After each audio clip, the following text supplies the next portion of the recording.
अस्सलाम वालेकुम स्टूडेंट्स। आज की वीडियो में आपको क्लास 8 का जो चैप्टर है आपका साइंस में साउंड, उसके इंपॉर्टेंट एमसीक्यूज बताएंगे। और ये इतने ज़्यादा इंपॉर्टेंट क्वेश्चंस हैं कि अगर आप इनको कर लेते हैं तो एक तो साइंस का पूरा चैप्टर आपका रिवीजन हो जाएगा, प्लस आपको एक्स्ट्रा नॉलेज कुछ सीखने को मिल जाएगी इस चैप्टर से। और इन 50 एमसीक्यूज को दो लेवल में डिवाइड किया है, लेवल 1 और लेवल 2। लेवल 1 जो है आपका, इसमें जो आपके थोड़े ईजी क्वेश्चंस हैं, और लेवल 2 जो है वो थोड़े से क्रिटिकल क्वेश्चंस हैं। तो आपको दोनों ही लेवल का अच्छे से क्वेश्चन को देखना है। कोई भी क्वेश्चन अगर आपको समझ में नहीं आता है तो आप लोग कमेंट बॉक्स में पूछ सकते हैं। फर्स्ट क्वेश्चन जो है इसमें वो है, the sound in human is produce by. Human के अंदर जो है साउंड कौन सी चीज प्रोड्यूस करती है? तो इसका आंसर जो है आपका वो है लेरिंक्स, सी, जिसे वॉइस बॉक्स भी कहते हैं। उसके बाद frequency of sound is lowest for. Frequency of sound सबसे ज्यादा कम किस में होती है? वुमेन में, मैन में, यंग बॉय में या यंग गर्ल में? तो इसका जो आंसर है वो है ए, मैन के अंदर। उसके बाद in which medium sound travel fastest. कौन से मीडियम में सबसे तेज साउंड ट्रेवल करेगी? सॉलिड में, लिक्विड में, गैस में, वैक्यूम में? तो इसका आंसर है आपका सॉलिड में, उसके बाद फिर लिक्विड, और फिर उसके बाद सबसे कम जो है वो गैस में, और वैक्यूम में तो साउंड ट्रेवल करती नहीं है। तो इसका आंसर होगा A, solid. Unit of frequency, frequency की यूनिट क्या है? तो इसका है बी, हर्ट्ज। उसके बाद inverse of frequency is called. Frequency का इनवर्स को हम लोग क्या कहेंगे? तो इसका आंसर है डी, आपका time period. The hearing range of human air is. Human air की हियरिंग रेंज कहाँ होती है, कहाँ से कहाँ तक वो सुन सकता है? तो 20 हर्ट्ज टू 20,000 हर्ट्ज तक। उसके बाद the length of vocal cord is maximum for. Vocal cord की जो लेंथ होती है सबसे ज्यादा मैक्सिमम किस में होती है? मैन में, वुमेन में, बॉय, गर्ल में? तो इसका आंसर है ए, मैन के अंदर। उसके बाद है shrill sound is of. Shrill sound जो है वो किसकी वजह से होती है, प्रोड्यूस होती है? तो इसका होगा हायर फ्रीक्वेंसी। जिसकी जितनी ज्यादा फ्रीक्वेंसी होगी उतनी ही ज्यादा वो श्रिल साउंड प्रोड्यूस करेगा। नेक्स्ट क्वेश्चन है, the frequency of sound produce by a body is 10 hertz, then range is. अगर कोई बॉडी है उसकी फ्रीक्वेंसी 10 हर्ट्ज दे रखी है तो आपको रेंज बतानी है, रेंज उसकी क्या होगी?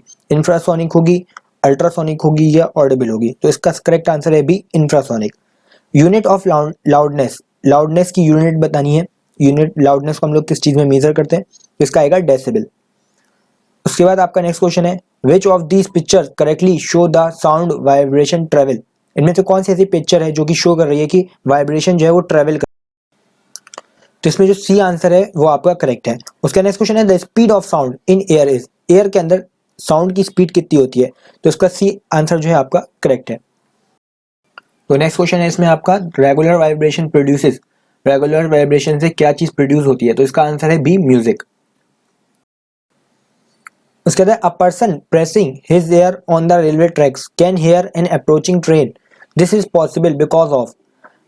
कोई इंसान है अगर रेलवे ट्रैक पे खड़ा होता है तो उसको ट्रेन आने से पहले ही पता चल जाता है कि ट्रेन आ रही है। तो ये किस चीज की वजह से पॉसिबल होता है? कैसा, ऐसा क्यों होता है? इसके पीछे का रीजन बताना। तो इसका आंसर है C, speed of sound is more in solid medium. जो रेलवे ट्रैक्स होती हैं वो सॉलिड मीडियम की बनी होती हैं, और उसमें जो है स्पीड, साउंड की स्पीड जो होती है वो काफी फास्टेस्ट होती है। इस वजह से दूर से ही पता चल जाता है कि कोई ट्रेन जो है वो आ रही है।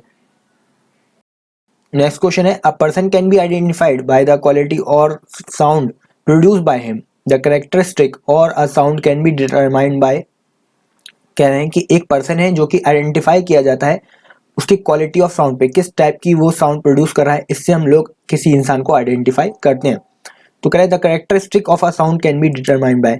वो साउंड की कौन सी कैरेक्टरिस्टिक होती है जिसकी वजह से हम लोग पर्सन को आइडेंटिफाई कर पाते हैं? तो इसका आंसर जो है वो है बी, फ्रीक्वेंसी। नेक्स्ट क्वेश्चन है, the voice of man, women and children are different due to the difference in length of. जो वॉइस होती है वुमेन की, मैन की या चिल्ड्रन की, तीनों की अलग अलग निकलती है। तो इसके पीछे का रीजन क्या है? कौन सी ऐसी लेंथ है जो कि कम ज्यादा होती है तीनों में, जिसकी वजह से तीनों की वॉइस अलग अलग हो जाती है? तो इसका आंसर है सी, वोकल कॉर्ड। तीनों की लेंथ जो है वोकल कॉर्ड की वो अलग होती है, इस वजह से तीनों के अंदर से आवाज भी डिफरेंट निकलती है। An object moving at a speed greater than that of sound is said to be moving at। कोई ऑब्जेक्ट है अगर वो जो साउंड प्रोड्यूस करता है और उसके अंदर जो साउंड की स्पीड है उस स्पीड से ज्यादा वो तेजी से मूव कर रहा है, तो ऐसे ऑब्जेक्ट को क्या कहेंगे? तो इसका आंसर है आपका D, supersonic speed. The velocity of sound in vacuum is. Vacuum के अंदर साउंड की वेलोसिटी कितनी होती है? तो इसका आंसर है 0। नेक्स्ट क्वेश्चन है, an object oscillates 50 times in 1 second, what should be it's frequency. अगर कोई ऑब्जेक्ट है 1 सेकेंड में 50 टाइम ऑसिलेट्स कर रहा है तो उसकी फ्रीक्वेंसी क्या होगी? तो इसका आंसर आएगा डी 50 हर्ट्ज, क्योंकि फ्रीक्वेंसी कहती ही इसी है कि 1 सेकंड में कितने टाइम्स कोई भी ऑब्जेक्ट ऑसिलेट करेगा वही उसकी फ्रीक्वेंसी हो जाती है। तो यहाँ पे 1 सेकंड में ये 50 टाइम्स कर रहा है ऑसिलेट, तो इस वजह से इसकी 50 फ्रीक्वेंसी हो जाएगी। इसका नेक्स्ट क्वेश्चन है the time period of a simple pendulum is 0.2 second, what is it's frequency of oscillation? अगर कोई सिंपल पेंडुलम है जो इसका टाइम पीरियड दे रखा है 0.2 सेकंड, तो उसकी फ्रीक्वेंसी बतानी है कितनी होगी। तो इसकी जो आएगी आपकी वो आएगी 5 hertz. Hertz stand for second पर सेकंड, मीटर पर मीटर, तो इसका आंसर है बी पर सेकंड। उसके बाद an aeroplane travelling at a speed of sound will have a velocity of, अगर कोई एरोप्लेन है जो कि साउंड की वेलोसिटी से मूव कर रहा है तो उसकी वेलोसिटी बतानी है आपको क्या होगी एयर के अंदर। तो इसका आंसर जो है वो है बी 1188 किलोमीटर पर आवर। उसका नेक्स्ट क्वेश्चन है sound is produce in a bamboo flute because, bamboo flute के अंदर साउंड जो है वो किस तरीके से प्रोड्यूस होती है? तो इसका आंसर है ए एयर स्टार्ट्स वाइब्रेटिंग।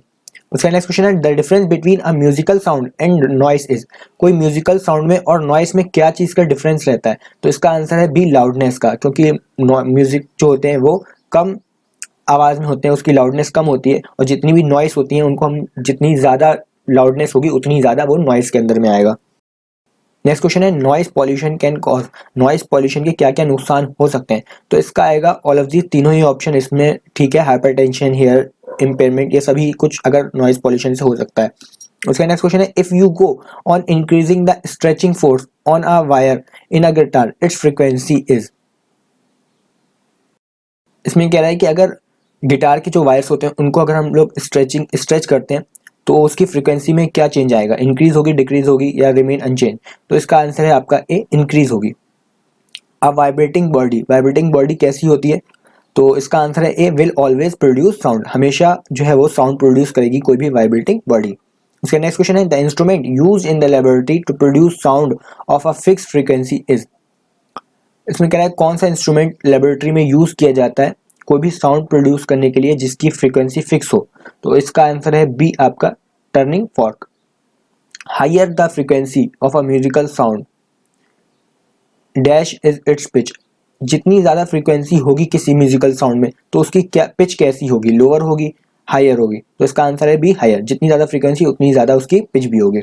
उसका next question quality of sound is use to distinguish between, हम लोग क्वालिटी ऑफ साउंड का यूज करते हैं किस चीज को बीच में डिफरेंस निकालने के लिए? तो इसका आंसर जो है वो है टू डिफरेंट वाइब्रेटिंग बॉडीज के बीच में डिफरेंस निकालने के लिए हम लोग क्वालिटी ऑफ साउंड का यूज करते हैं। यहाँ से जो है आपका लेवल 2 शुरू है और इसमें फर्स्ट क्वेश्चन है for an oscillation of pendulum of fix length which of the following is true, किसी भी पेंडुलम के ऑसिलेशन के लिए जिसकी लेंथ जो है वो फिक्स है, इनमें से कौन सा ऑप्शन जो है वो सही होगा? तो इसमें तीनों ऑप्शन गलत हैं, बस लास्ट का डी वाला का ऑप्शन जो है वो ठीक है। Frequency and time period are related and do not depend on amplitude of oscillation. Next question है उसके बाद which of the following material will reflect sound better, इनमें से कौन सा ऐसा मटेरियल है जो कि साउंड को अच्छे तरीके से रिफ्लेक्ट कर सकता है? Thermocol, curtain made from cloth और स्टील पेपर। तो इसका करेक्ट आंसर है स्टील, क्योंकि स्टील एक मेटल है और मेटल में साउंड अच्छे तरीके से ट्रेवल करती है।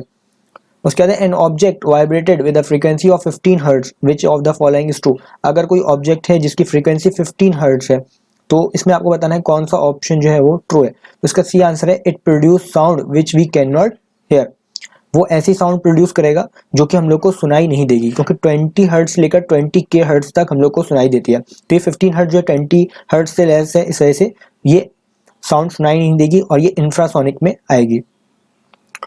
उसका नेक्स्ट क्वेश्चन है time taken for 10 oscillations of a body is 20 second, कोई बॉडी है जो कि 10 ऑसिलेशन करने में टाइम ले रही है 20 seconds, then time period of the body is, तो उस बॉडी का टाइम पीरियड क्या होगा? तो इसका आंसर जो होगा बी आपका 2 सेकंड। नेक्स्ट क्वेश्चन है large amplitude of sound vibration will produce, large amplitude के में किस तरीके का साउंड प्रोड्यूस होगा?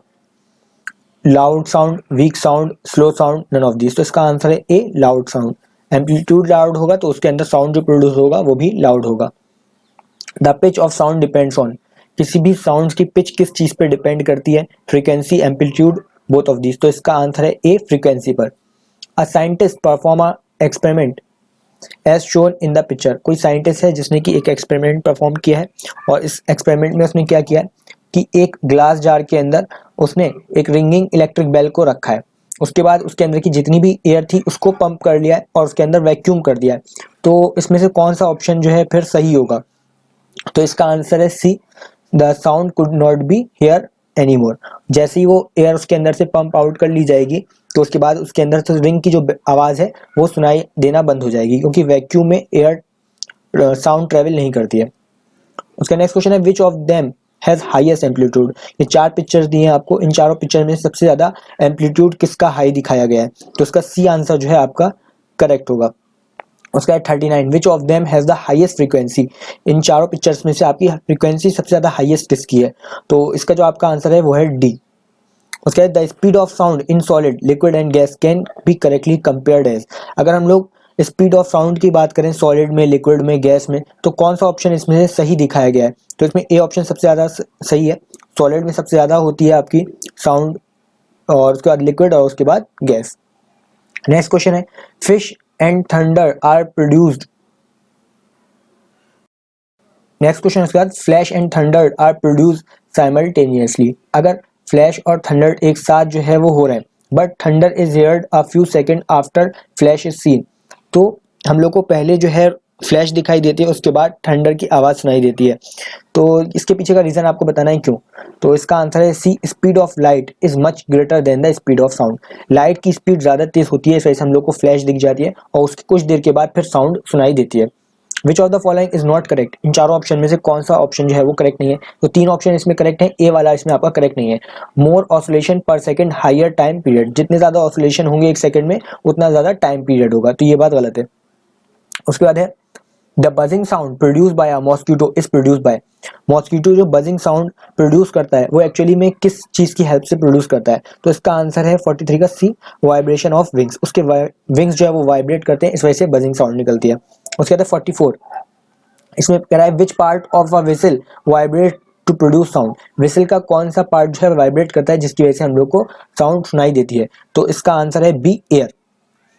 इसका नेक्स्ट क्वेश्चन है a bomb explodes on the moon, how long will it take the sound to reach the earth. अगर कोई मून पे हम लोग बॉम्ब को एक्सप्लोड करते हैं तो अर्थ तक आने में उसे कितना टाइम लगेगा? 1 सेकेंड, 10 सेकेंड, 100,000 सेकेंड, 1 डे और नन ऑफ दीज। तो इसका आंसर है नन ऑफ दीज, क्योंकि अगर मून पे कोई भी बॉम्ब को एक्सप्लोड करते हैं तो वो अर्थ तक आएगी नहीं। उसके बाद मून पे एयर नहीं होती, जिसके वहाँ पे वैक्यूम होता है और वैक्यूम में साउंड ट्रेवल नहीं करती। The frequency of source is 20 kHz। The frequency of sound wave produced by it in water and air will be. कह रहा है किसी सोर्स की फ्रीक्वेंसी है 20 kHz, तो उसी फ्रीक्वेंसी को अगर उसी में जो सोर्स है उसी को अगर हम लोग वाटर और एयर में डालें तो उसकी फ्रीक्वेंसी कितनी हो जाएगी? तो इसका आंसर है A, same as that of source 20 kHz, यानी उसकी फ्रीक्वेंसी 20 kHz ही रहेगी, चाहे हम लोग किसी भी मीडियम में उसे रख दें। उसके बाद which of the following statement is true. यहाँ पे 4 ऑप्शन है, इसमें से कौन सा स्टेटमेंट सही है? तो इसका आंसर है C, sound needs medium but light doesn't need medium for its propagation. Sound को किसी मीडियम की ज़रूरत होती है आगे बढ़ने के लिए, लेकिन लाइट में ऐसा नहीं है, लाइट बिना मीडियम के भी आगे प्रोपेगेट कर सकती है। लास्ट क्वेश्चन है आपका साउंड चैप्टर से, loudness of sound is directly proportional to the. Loudness जो है साउंड की वो किस चीज़ पे प्रोपोर्शनल होती है, किस चीज़ पे डायरेक्टली प्रोपोर्शनल होती है? तो इसका आंसर है आपका ए, एम्पलीट्यूड ऑफ द वेव। ये आपके 50 क्वेश्चंस थे। कोई भी क्वेश्चन में आपको डाउट है आप लोग कमेंट बॉक्स में पूछ सकते हैं, और सारे क्वेश्चन ऐसे लिए गए थे ताकि इससे पूरा साउंड चैप्टर आपका रिवीजन हो जाए। हर क्वेश्चन में कुछ ना कुछ अलग था आपका, और आई होप जो है आपको कुछ नया सीखने को मिला होगा इससे। और इस चैप्टर से अगर एमयू के एंट्रेंस में 9th में कोई भी क्वेश्चन आता है तो आप लोग करके आएंगे।